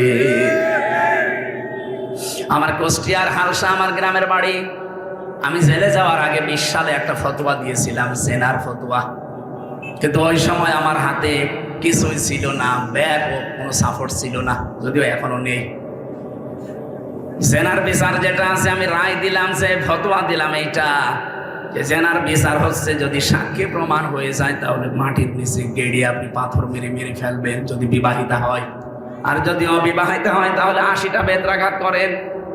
যেহেতু তারা দুইজনেই বিবাহিতা, সাক্ষ্য প্রমাণ সবই ধরা পড়ে গেছে, তারা নিজেরাও স্বীকার করেছে। বলেন তো এই জায়গায় বিচারটা যদি রাষ্ট্রে ইসলাম থাকতো, ওদেরকে সঙ্গে সার করা হতো না? হইতো না? আর আমি ফতোয়া দিয়ে চলে আসলাম, যদি ওই জায়গায় বিচার কার্যকর করে আসতাম, আমার মনে হয় ওই মহিলাকে সঙ্গে সার করার আগে আমারে করতো। পুলিশে তার পরের দিনে আমরা ধরে বলতো, হুজুর এদেশে ইসলাম কি রাষ্ট্রীয় অবস্থায় আছে? আপনি ফতোয়া পর্যন্ত দেন, কার্যকর করতে গেলেন কেন? আসেন আপনাকে সঙ্গে সার করি। আমরা আগে আগে আগামীতে চাই, আমাদের পেছনে যেন আমাদের এই কোরআনের ব্যাকআপ থাকে। এদেশের প্রত্যেকটা কেন্দ্রীয় মসজিদের ইমাম হবে, খতিব হবে এক একজন বিচারপতি, যেমন কাবা শরীফের বিচারপতি যিনি, আব্দুর রহমান সুদাইসি উনি শুধু কাবার ইমাম না, উনি বিচারপতিও। তো অনেকে বলছে না এটাও চিন্তায় হয়ে গেছে। আপনি এরকম কথা বলতে পারেন? ওই ব্যাংকে আপনার বাবা আর আপনার দাদার যারা বানিয়েছিল তারা এখন ফেরত পেয়েছে, এই কথা বলছেন না কেন? আপনি এই জায়গায় ফতোয়া দেন যে না ও জোর করে নিয়েছে। আরে ভাই, আমার নিজেরটা বলছি আমি। আমারে ধরার পরে আমার বাবার কাছ থেকে কমপক্ষে প্রথম দিনই 10 লাখ নিয়েছে, এরপরে ধাপে ধাপে 3 বছরে 32 লাখ টাকা খেয়েছে ওরা। এই টাকাগুলোকে সব ওদের টাকা? বলেন বলেন। তা আমার টাকা আমি হাতছাড়া করে ফেলেছি। আপনি যেভাবেই হোক মিথ্যা মামলা দিয়ে, মিথ্যা সাক্ষী দিয়ে, বিভিন্ন কায়দায় ভয় ভীতি দেখে রিমান্ডে নিয়ে টাকাগুলো আমার বাবার কাছ থেকে নিলেন। এমনকি আকিস গ্রুপে চাকরি করতাম, সেখান থেকে ওরা 32 লাখ নিয়েছে। এই টাকাগুলো তো আর আপনাদের না, যারাই নিয়েছেন। আমার মামলার আয়ু থেকে শুরু করে মিজানুর রহমান বাড়ি মাদারীপুরের টেকের হাট, এই শয়তান থেকে শুরু করে একেবারে টপ টু বটন যারা মামলার সাথে জড়িত সবাই খেয়েছে। আমি চাই এই টাকা তারা ফেরত দেবে। আপনাদের খুলনারও একজন অফিসার ছিল, এসপি, ফলতলায় বাড়ি। আমার রিমান্ডে উনিও ছিল। ভাগ যদি পায় ওরাও পেয়েছে। বিশেষ করে কাউন্টার টেররিজমের প্রধান যে ছিল গোপালগঞ্জের আসাদুজ্জামান, এই শয়তান বেশি খেয়েছে। ও আমার চোখ কালো কাপড় দিয়ে বেঁধে বলছে, ফুটবলের মতো ওই দেলাওয়ারকে পিটিয়েছিলাম, আপনাকে ওভাবে লাগতাবো। আমি চাই আমার টাকা ফেরত দেওয়া লাগবে, নয়তো আমার কোনো মাফ নেই। আমার গাড়িটাও আটক করে ওরা গাড়িটা পর্যন্ত 1,13,000 টাকা বিনা কারণে নিয়েছে। সেদিন ওই ওসি এসেছিল, সিরাজগঞ্জ এক মাহফিল ছিল, দেখে ওসি এসেছে। হুজুর আসসালামু আলাইকুম। কে আপনি? বলছে আমি সেই ওসি আবুল কালাম আজাদ। আরে ভাই এদিকে আসেন। হুজুর মাফ করেন। আমি মাফ করবো, আমার টাকা ফেরত দেন। আমি তো মাফ করার জন্যই বসে আছি, আমার টাকাগুলো আগে ফেরত দিয়ে দেন। টাকা নেই, আমার নামে বিভাগীয় মামলা হয়েছে, আমি এখন পালিয়ে বেড়াচ্ছি। পালিয়ে বেড়ালে হবে না, আগে টাকা দিন। আপনি মাফ চান মানে জিনিস কি আপনার ছিল? আপনি জোর করে টাকাগুলো নিলেন কেন? শেষে 1 লাখ টাকা ফেরত দিয়েছে। আচ্ছা 13,000 কয়? বছর হুজুর আছে না, ঠিক আছে। পুলিশ যে টাকা ফেরত দেয় বাংলাদেশে এই মনে হয় প্রথম। এখন দেখছে বিভিন্ন জায়গায়। আমরা চাই ওরা যা উপায় করেছে এতদিন সব ওইভাবে করে নিয়ে নেওয়া লাগবে। কথা বলে না কেন? এই 15.5 বছরে বিএনপির কাছে, জামাত ইসলামের কাছে, চরমনার কাছে, খেলাফত আন্দোলন, হেফাজতের কাছে যা যা যেভাবে নিয়েছে, মিথ্যা মামলা দিয়ে, মিথ্যা সাক্ষী দিয়ে, ভয় দেখিয়ে, বাড়ি থেকে তাড়িয়ে দিয়ে, কত কায়দায় দখল করেছে না, সবগুলো ফেরত দেন। যেভাবেই হোক ফেরত নিয়ে নেবেন। বাবা শাহজালাল সব হালাল জিনিস আমার, আমি ফেরত নেব। আপনার জিনিস নাকি? আমার যেমন আমার নিজেরটা বললাম, আপনারটা যদি এরকম হারিয়ে ফেলেন আপনি এভাবে কেড়ে নেন। কিভাবে নেবেন আমি জানি না। যেহেতু অন্যায়ের বিরুদ্ধে কোনো প্রতিবাদ দাঁড়িয়ে গেলে সীসা গলা প্রাচীরের মতো ওই কাতারটা আল্লাহর পছন্দ হয়। আপনি দেখেন না, মাত্র 2 থেকে 3 দিনের আন্দোলনে এত বড় একটা জালেমদেরকে দেশ নিষিদ্ধ করে দিয়েছে। সীসা গলা প্রাচীরের মতো সামনে আমাদের ঐক্যবদ্ধ থাকা লাগবে, কারণ এই কাতারটা আল্লাহর খুব ভালো লাগে। রব্বুল আলামিন বলেন, এত বেশি পছন্দ করি এই কাতারকে, এই কাতার থেকে কেউ যদি শহীদ হয়, মারাও যায়, তার জন্য 6টা পুরস্কার দুনিয়া আখিরাতে আমি আল্লাহ দিয়ে দেই। বলেন সুবহানাল্লাহ। এজন্য আমরা সত্যের পক্ষে, এই পৃথিবীতে আল্লাহর দ্বীন কায়েমের জন্য, মানবতার পক্ষে, অন্যায়ের বিরুদ্ধে যেখানেই ডাক দিক দলমত দেখা যাবে না, দাঁড়িয়ে যাওয়া লাগবে। যদি আমার বাবার বিরুদ্ধেও দাঁড়ানো লাগে, আমি এই কাতারে দাঁড়াতে রাজি আছি না নে? ইন্নাল্লাহা ইউহিব্বু, আল্লাহ বলেন আমি ভালোবাসি, বাসবো। এই ইউহিব্বু শব্দ দিয়ে আপনি আরেকটা আয়াত পাবেন রাসূল সংক্রান্ত। ওলে কুনতুম তুহিব্বুনাল্লাহা ফাত্তাবিউনি ইউহিব্বুকুমুল্লাহ। হে নবী, আপনি বলেন যদি আল্লাহর ভালোবাসা পেতে চাও তাহলে আমার রাসূলের আনুগত্য করো, আমি নিজেই তোমাদেরকে ভালোবাসছি, বাসবো। এখানেও মোজারে দিয়েছেন আল্লাহ, ইউহিব্বুকুমুল্লাহ, আমি নিজেই তোমাদেরকে ভালোবাসা আরম্ভ করে দেব। এখানে আমার শব্দের দিকে খেয়াল করে, যেটা আমি পেয়েছি। আলেমরা হয়তো এভাবে চিন্তা ভাবনা করে না, আমি পেয়েছি আপনি রসুলকে শুধু ভালোবাসলেই, মহব্বত করলে আল্লাহ ভালোবাসবে, বিষয়টা এমন না। এখানে তাবউন আছে, তাবাইন, তাবউন মানে দেখে দেখে চলা। আমার নবীজি নবুয়ত পাওয়ার পর থেকে একেবারে ইন্তেকাল পর্যন্ত 23 বছরে যেভাবে যেভাবে চলেছে ওইভাবে দেখে দেখে চলার নাম হচ্ছে ইত্তেবা। বাংলাদেশে ভালোবাসা আছে আবেগে ওপরে, কিন্তু ইত্তেবা করতে বললে তখন বলে না, এ ঝামেলা আছে। নবীজি 27টা যুদ্ধে নিজে নেতৃত্ব দিয়েছেন, কথা বলে ঠিক কিনা? 27টা যুদ্ধে নিজে কমান্ডার ছিলেন, চিন্তা করতে পারেন।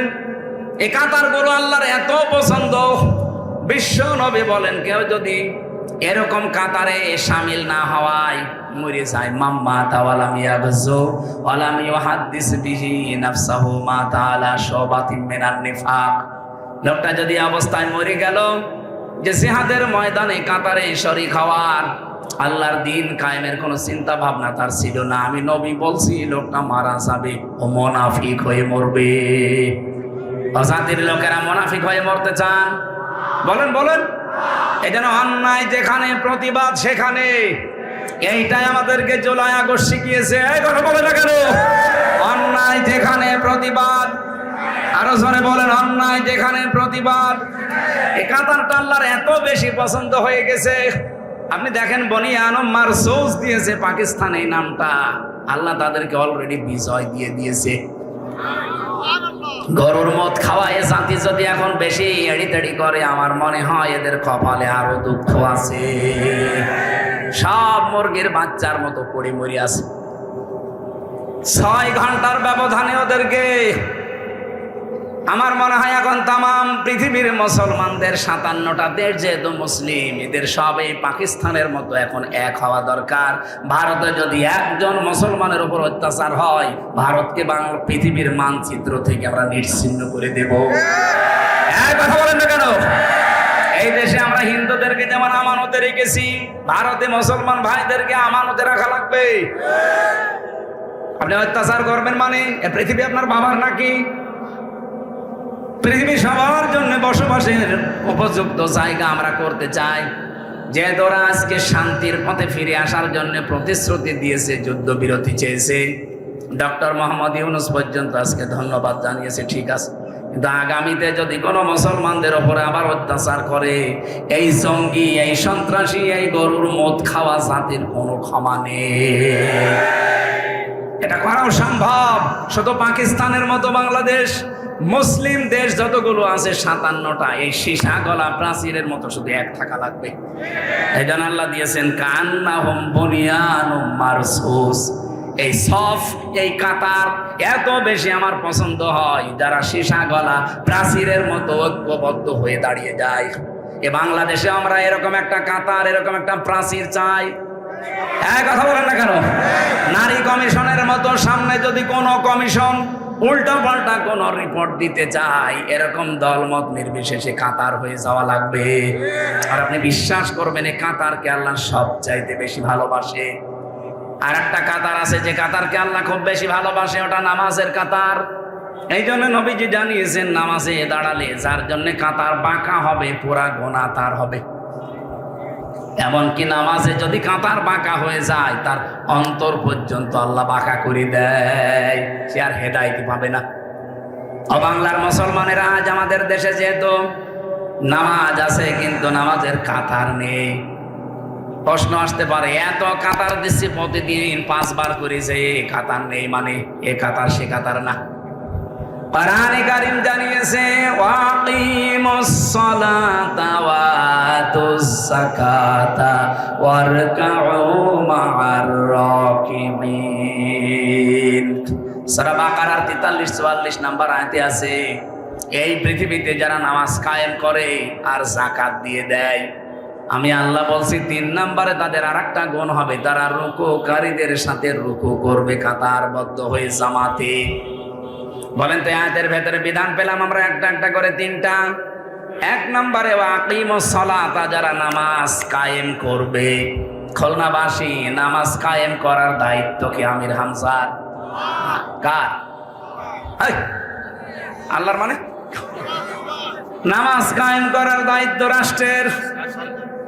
এজন্য কোরআনে কারিমে যেখানে নামাজ কায়েমের কথা দেখবেন, আল্লাযীনা ইম্মাক্কান্নাহুম ফিল আরদি আকামুস সালাহ, যাদেরকে রাষ্ট্রীয় ক্ষমতা আমি দেই, তারা যদি মুসলমান হয় তাদের প্রথম দায়িত্ব তারা নামাজের বিল আনবে। আরো জোরে বলেন। তাহলে নামাজের বিল এটা তৈরি করার দায়িত্ব রাষ্ট্রের। এখানে সামনে 300 এমপি হবে বাংলাদেশে। 151 জন এমপি যদি এই বাংলাদেশে কোরআনে কারিম বুকে নিয়ে এবার প্রবেশ করতে পারে, তাহলে প্রথম সংসদ অধিবেশনে তারা বলবে, মাননীয় স্পিকার, আমরা নামাজের বিল চাই। কথা বলে দেখেন। স্পিকার যদি বলেন হাত তোলেন, এই 151 জন যারা কোরআন বুকে নিয়ে প্রবেশ করেছিল, ওরা যদি একবারে হাত তুলতে পারে, ওই দিনই নামাজ বাংলাদেশে কায়েম হয়ে যাবে। ওই দিন থেকে 18 কোটি মানুষ এদেশে নামাজ আদায় করবে। আপনি হয়তো ভোট দিয়েছিলেন মানুষকে নামাজ কায়েমের জন্য, একটা 18 কোটি মানুষ নামাজ পড়লে যে সওয়াব পাবেন, প্রতিদিন ওই সওয়াব আপনিও পাবেন। এটা যদি আমি বানিয়ে বলি, আলেমদেরকে জিজ্ঞাসা করেন, সূরা নিসা 5 নাম্বার পারা 10 নাম্বার পৃষ্ঠা 11 নাম্বার লাইনের 85 নাম্বার আয়াতের প্রথম অংশে আছে। এত দলিল দিয়েও যদি কারো মন খারাপ হয়, যদি বলেন না ওই দিকে টেনে বলছেন, এদিকে আসেন, আসেন, কানের নিচে এমন জোরে 2টা দেব, আপনি সব বুঝে ফেলবেন। এত ভেঙে ভেঙে আয়াত নাম্বার, পারা নাম্বার, পৃষ্ঠা নাম্বার, লাইন নাম্বার বলে দিয়েও যদি এর মন খারাপ হয়, ওকে মানুষ না আবু জেহেল? আবু জেহেল এত খারাপ ছিল না। আবু জেহেলও চুরি করে কোরআন শুনতে যেত। আরে এত দলিল দিয়েও মানতে চাই না। আরে ভাই, নামাজ কায়েমের কথা বললে আপনার গায়ে আগুন ধরে। এটা তো আমার দায়িত্ব না, এটা দায়িত্ব সরকারের। এই 54 বছর যারা ছিল তারা যেহেতু পারে না, এবার আমরা এমন মানুষ পাঠাবো যারা পারবে। কথা বলে না কেন? এখানে কে আছে আমি জানি না। যদি কোরআনওয়ালা পান, যে কোরআন বুকে নিয়ে সংসদে যেতে পারে, এরকম মানুষকে ভোট দেবে। ওটা যদি আপনার দলের লোক নাও হয়, কোনো অসুবিধা নেই। আমরা চাই এ কোরআন এবার সংসদে পাঠাবই। কারা কারা চান দেখি? লিল্লাহি তাকবীর। এই দেখেন তো, হাত তোলেনি কে?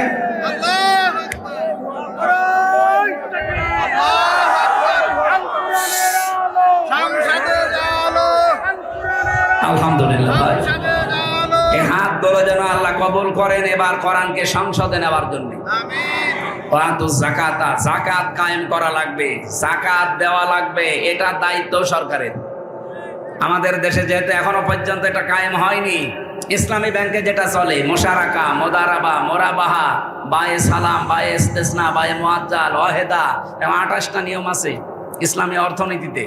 আমরা চাই এই নিয়মটাই বাংলাদেশের যত ব্যাংক আছে, সোনালী, রূপালী, চৈতালি ব্যাংক আছে, ওটাও হয়ে যাবে কয়দিন। এরকম যত ব্যাংক আছে তারাও যেন ইসলামের এই যে অর্থনীতির যে চ্যাপ্টার আছে, এই নিয়ম নীতি মেনে চলে। কারণ এগুলো চলছে না, এই জন্য গরিব আরো গরিব হয়ে যাচ্ছে, ধনী আরো ধনী হচ্ছে। আর এটার দায়িত্ব পালন করবে রাষ্ট্র। কে?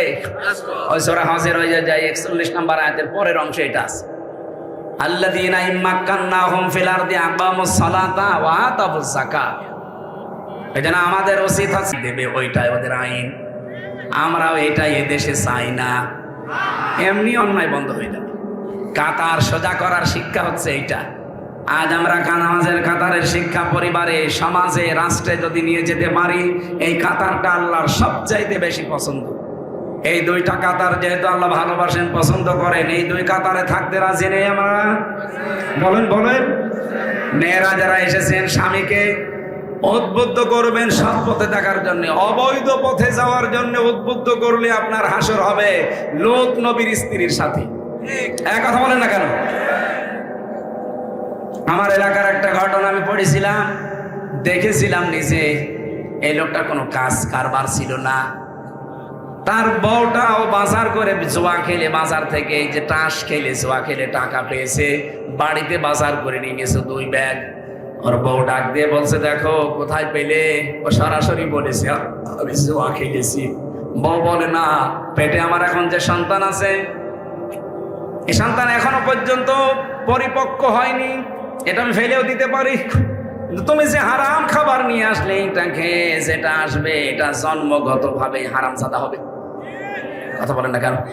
এটা জন্মগতভাবে হারামখোর হচ্ছে না। দরকার তুমি এই সমস্ত কাজ কারবার ছাড়বা, নাইতে আমারে বাদ দিবা।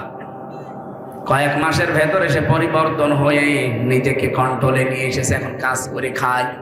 মেয়েরা যারা এসেছেন আপনাদের শুধু নামাজ পড়া রোজা রাখা কালো বোরকা পরা ইবাদত না, স্বামীকে দিনের পথে চালানোর জন্য ওই মহিলার মতো কঠোর হওয়া ইবাদত। আল্লাহ মেয়েদেরকে খাদিজাতুল কুবরার মতো বানিয়ে দিন, আমিন। রাত 12টা 2 বাজে না, ঠিক না, এখন তাহাজ্জুদের নামাজ। আল্লাহুম্মা আমিন। লা ইলাহা ইল্লা আনতা সুবহানাকা ইন্নী কুনতু মিনাজ জালিমিন। আল্লাহুম্মা গফিরলি ওয়ারহামনি ওয়াহদিনি ওয়াফিনি ওয়ারযুকনি ইয়া রাব্বাল আলামিন। মোনাজাতটা বসে করেন, মোনাজাতটা বসে করেন। আল্লাহ তাআলা খুলনা জেলার বটিয়াঘাটা থানার অন্তর্গত নোয়াইলতলা গ্রামবাসীর দিকে একটু তাকাও। তারা আজকে গানের অনুষ্ঠান করে নাই, নাচের অনুষ্ঠান করে নাই, কোরআনের প্রচারের অনুষ্ঠান বানিয়েছে। এর সাথে যারা জড়িত আছে আল্লাহ সবাইকে ওমরের মতো ক্ষমা করে দাও। এ মাহফিলের সম্মানিত সভাপতিকে মাফ করো, প্রধান অতিথি বিশেষ অতিথি যারা আল্লাহ এদেরকে ক্ষমা করে দাও। এই খুলনা বাগেরহাট এই এলাকায় আসলে তোমার যে বান্দা কোরআনের মহব্বতে জড়িয়ে ধরে, হাফেজ মাওলানা আলী আহমেদ ভাই, আল্লাহ তাআলা বড্ড কনকপুর মাদ্রাসার দায়িত্বে আছে, তোমার এই গোলামকে তুমি মাফ করে দাও। তার মাদ্রাসার যাদের প্রয়োজন আছে আল্লাহ তুমি আসমান থেকে পূরণ করে দাও। রব্বুল আলামিন এলাকায় আসলে আরো যে আলেম ওলামাগুলো, ইসলামপন্থী মানুষগুলো কোরআনের মহব্বতে এগিয়ে এসে জড়িয়ে ধরে, এদেরকে তোমার রহমতের কোলে তুলে নাও।